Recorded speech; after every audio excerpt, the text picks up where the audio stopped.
नमस्कार।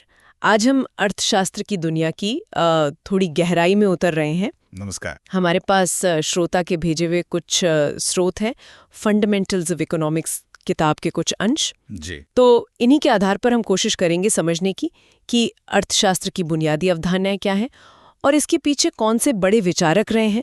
मतलब एक विश्लेषणात्मक नजर डालेंगे। बिल्कुल, एक अच्छा ओवरव्यू मिल जाएगा इससे। हाँ, हमारा मकसद सिर्फ परिभाषाएं रटना नहीं है, बल्कि ये समझना कि इसका सार क्या है। जी। इसकी मुख्य धाराएं कौन सी हैं, विचारक कौन थे, सिद्धांत क्या है। और ये सब हमारी रोजमर्रा की जिंदगी से कैसे जुड़ा है, ये भी देखना जरूरी है। सही बात है। चलिए एक दिलचस्प बात से शुरू करते हैं। ये जो शब्द है ना इकोनॉमिक्स, जी। ये ग्रीक शब्द ओइकोनोमिया से आया है। हाँ, ओइकोनोमिया। जिसका मतलब था घर का प्रबंधन, management of the house hold. बिल्कुल। कमाल की बातें है ना। मतलब शुरुआत घर चलाने की कला से हुई।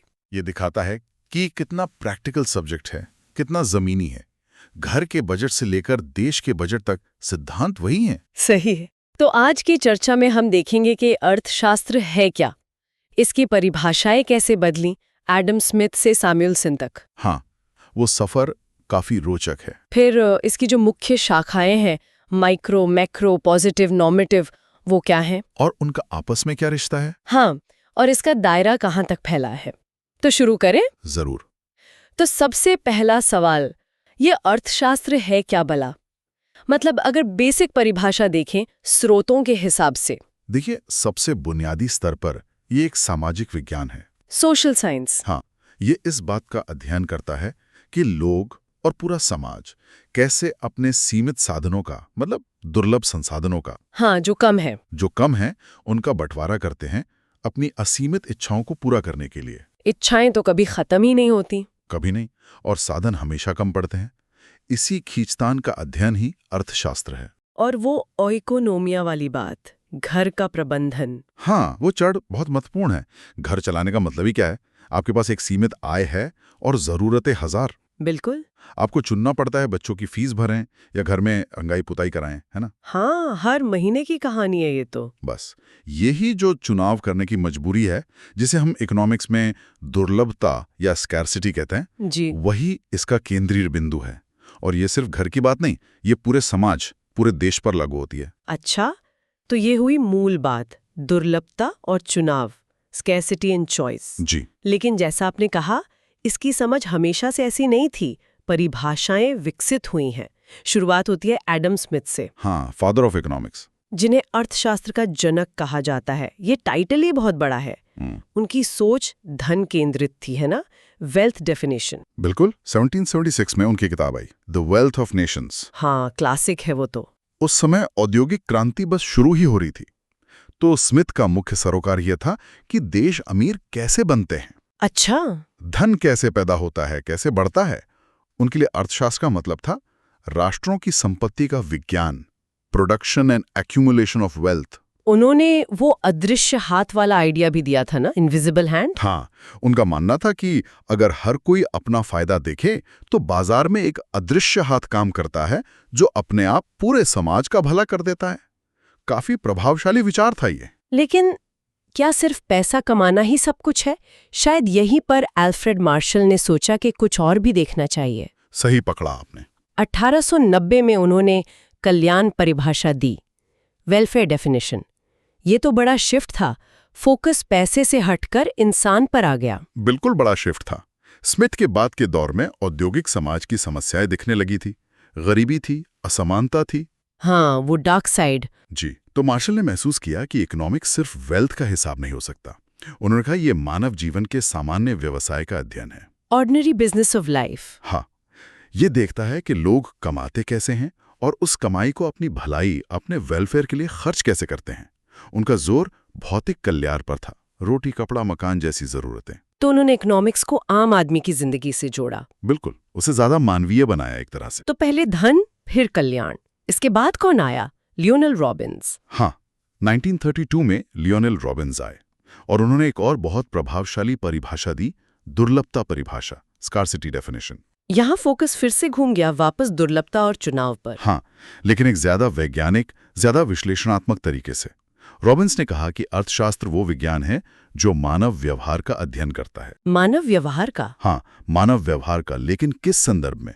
जब उसके लक्ष्य अनेक हों, मतलब असीमित इच्छाएं हों और साधन सीमित हो। और उन साधनों के वैकल्पिक उपयोग भी हों, मतलब आप उस पैसे से किताब भी खरीद सकते हैं, फिल्म भी देख सकते हैं। अच्छा, ऑल्टरनेटिव यूजेस। जी, ये परिभाषा बहुत दमदार है क्योंकि ये इकोनॉमिक्स की यूनिवर्सल प्रॉब्लम को पकड़ती है। इच्छाएं अनंत, साधन सीमित और उनके कई उपयोग। ये समस्या हर किसी के लिए हर जगह हर समय सच है। इसने इकोनॉमिक्स को थोड़ा और ऑब्जेक्टिव बना दिया, शायद कल्याण वगैरह जैसे सब्जेक्टिव मुद्दों से हटकर। हाँ, उनका प्रयास यही था कि इसे एक शुद्ध विज्ञान की तरह देखा जाए जो बस विश्लेषण करे कि लोग चुनाव कैसे करते हैं। और इस कड़ी में स्रोतों में एक और नाम है, P.A. Samuelson, 1948, growth definition. इन्होंने क्या जोड़ा? सैमुअल्सन, जो बाद में नोबेल विजेता भी बने, उन्होंने रॉबिन्स की परिभाषा को और आगे बढ़ाया। उन्होंने इसमें समय और विकास का पहलू जोड़ा। टाइम और ग्रोथ? कैसे? उन्होंने कहा कि इकोनॉमिक्स सिर्फ ये नहीं देखता कि आज संसाधनों का बंटवारा कैसे हो रहा है, ये भी देखता है कि समाज समय के साथ, मतलब ओवर टाइम, इन दुर्लभ साधनों का इस्तेमाल कैसे करता है, अच्छा, कैसे उत्पादन बढ़ाता है और भविष्य में उपभोग के लिए इन साधनों को अलग अलग लोगों और समूहों के बीच कैसे बांटता है। मतलब फ्यूचर का भी सोचना है, सस्टेनेबिलिटी टाइप। हाँ, इसमें आर्थिक विकास, स्थिरता, भविष्य की पीढ़ियों के लिए रिसोर्स मैनेजमेंट, ये सारे पहलू जुड़ गए जो आज के समय में बहुत ही रिलेवेंट है। तो ये परिभाषाओं का सफर वाकई दिलचस्प है। धन से कल्याण, फिर दुर्लभता और चुनाव, और आखिर में विकास और समय का पहलू। जी, ये दिखाता है कि कैसे ये विषय समय के साथ विकसित हुआ है। चलिए अब जरा इसके अध्ययन के तरीकों पर आते हैं। स्रोतों में दो मुख्य शाखाओं का जिक्र है, व्यष्टि और समष्टि, माइक्रो और मैक्रो इकोनॉमिक्स। ये क्या है? हाँ, ये दो मुख्य नजरिए हैं इकोनॉमिक्स को देखने के। व्यष्टि अर्थशास्त्र, जैसा नाम से ही जाहिर है, माइक्रो यानी छोटा। हाँ, छोटा। ये अर्थव्यवस्था के छोटे हिस्सों या अलग-अलग इकाइयों का अध्ययन करता है। जैसे एक उपभोक्ता, मतलब आप या मैं, कैसे तय करते हैं कि क्या खरीदें। अच्छा। या एक अकेली फर्म कैसे तय करती है कि कितना माल बनाएं, किस कीमत पर बेचें। किसी एक चीज का बाजार, जैसे मान लीजिए गेहूं का बाजार। ओके, इंडिविजुअल यूनिट्स पे फोकस। हाँ, individual agents, consumer, firm, industry. हम ये समझने की कोशिश करते हैं कि ये अलग अलग लोग या कंपनियां निर्णय कैसे लेते हैं और एक दूसरे से इंटरैक्ट कैसे करते हैं। इसमें अवसर लागत, मतलब अपॉर्चुनिटी कॉस्ट, जैसे कॉन्सेप्ट्स बहुत महत्वपूर्ण होते हैं। और समष्टि अर्थशास्त्र, मैक्रो? माइक्रो मतलब बड़ा। तो समष्टि अर्थशास्त्र पूरी अर्थव्यवस्था को एक साथ एक बड़ी इकाई के रूप में देखता है। एज अ होल, बिल्कुल। ये उन बड़े मुद्दों से डील करता है जो पूरे देश को प्रभावित करते हैं, जैसे देश की कुल राष्ट्रीय आय यानी जीडीपी। हाँ, जीडीपी सुनते रहते हैं हम। कुल रोजगार या बेरोजगारी का लेवल क्या है, महंगाई यानी मुद्रास्फीति की दर क्या है, ब्याज दरें कैसी हैं, आर्थिक विकास की रफ्तार क्या है। और सरकारी नीतियां, बजट वगैरह। हाँ, सरकारी नीतियां, फिस्कल पॉलिसी यानी बजट, मॉनेटरी पॉलिसी यानी जो रिजर्व बैंक तय करता है, इनका पूरी इकोनॉमी पर क्या असर पड़ता है, ये सब मैक्रो इकोनॉमिक्स के दायरे में आता है। तो अगर एक पेड़ का अध्ययन माइक्रो है, तो पूरे जंगल का अध्ययन मैक्रो, ऐसा कह सकते हैं? हाँ, ये समझने का एक अच्छा तरीका है। और ये दोनों जुड़े हुए हैं। जंगल कैसा है, ये पेड़ों पर निर्भर करता है। और पेड़ कैसे बढ़ेंगे, ये जंगल के माहौल पर।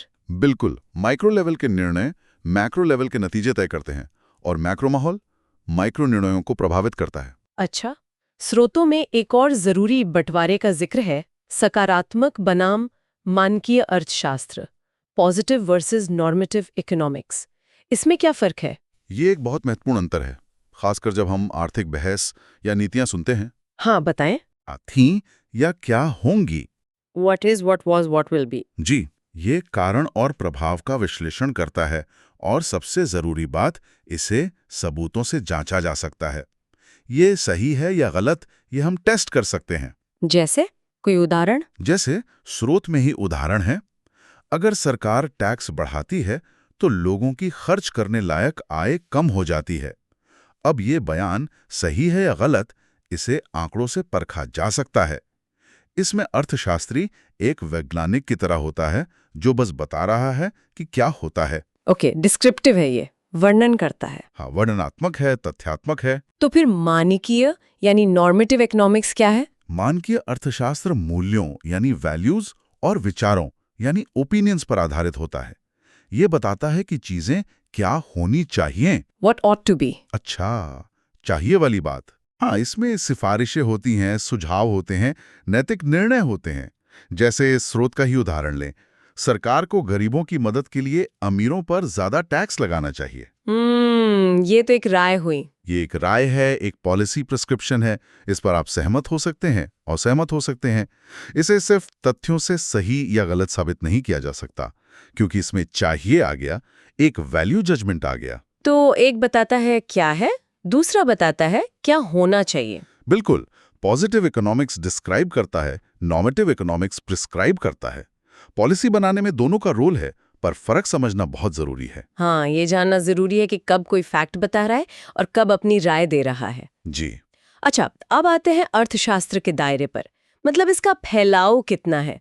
स्रोत कुछ मुख्य क्षेत्र बताते हैं: उपभोग, उत्पादन, वितरण, विनिमय और लोकवित्त, consumption, production, distribution, exchange, public finance. हाँ, ये इसके पारंपरिक और बहुत महत्वपूर्ण अध्ययन क्षेत्र हैं। संक्षेप में देखें तो हाँ, थोड़ा थोड़ा बता दीजिए। उपभोग यानी कंजम्पशन ये देखता है कि हम, आप जैसे उपभोक्ता, अपनी इच्छाएं कैसे पूरी करते हैं